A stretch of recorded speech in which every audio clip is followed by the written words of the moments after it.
17th century American philosophy. The road to American independence wasn't paved. It was staggered, messy, and a little drunk.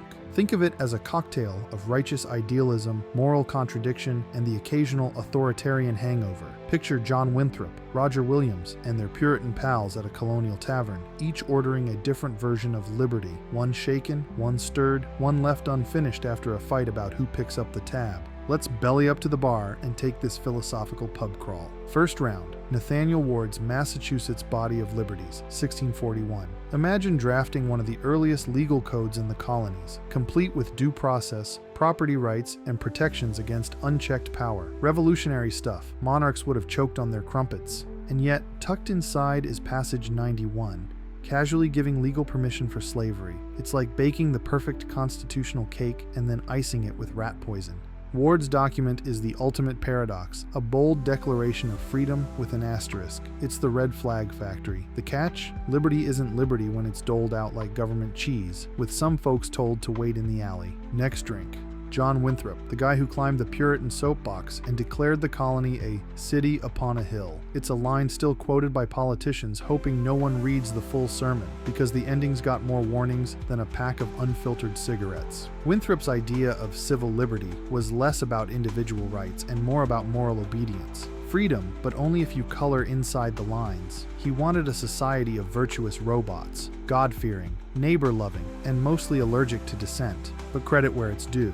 Winthrop's control freak vibes gave birth to public education, mutual aid, and community welfare. Still, his insistence on merging religion with governance set the tone for centuries of awkward church-state debates. Enter Roger Williams, the colonial scene's original punk rocker. He crashed the party in 1636 and planted the flag for radical religious freedom. No bishops, no forced prayers, no government telling you which sky god to fear. Williams didn't just talk the talk. He founded Providence on the idea that people should be free to worship or not, without state interference. It was revolutionary. It was risky. It was also, let's be honest, deeply American. And unlike his peers, Williams had the audacity to say, hey, maybe we shouldn't rob Native Americans blind. He paid for land. He opposed slavery. He had the moral compass of a time traveler dropped into the 1600s by accident. So what do we learn from this sloppy, glorious mess?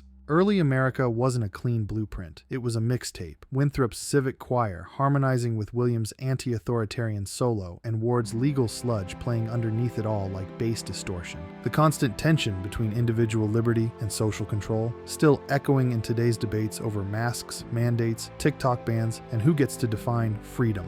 Ward teaches us that liberty built on exclusion is an unstable illusion. It only works if everyone gets a slice of the pie, no matter how much it pisses off the bakers. Winthrop reminds us that utopias need rules, but when those rules smother dissent, all you've got is tyranny in a Puritan hat. Williams shows us that governance works best when it respects individual conscience, honors fairness, and trusts people enough to leave them the hell alone.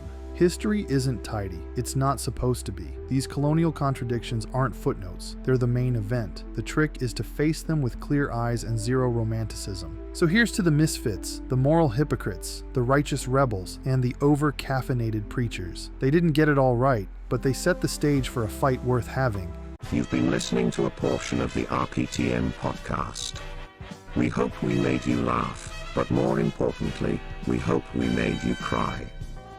If you found this episode engaging, don't forget to give us a thumbs up and hit that subscribe button so you never miss out on our upcoming thought-provoking discussions.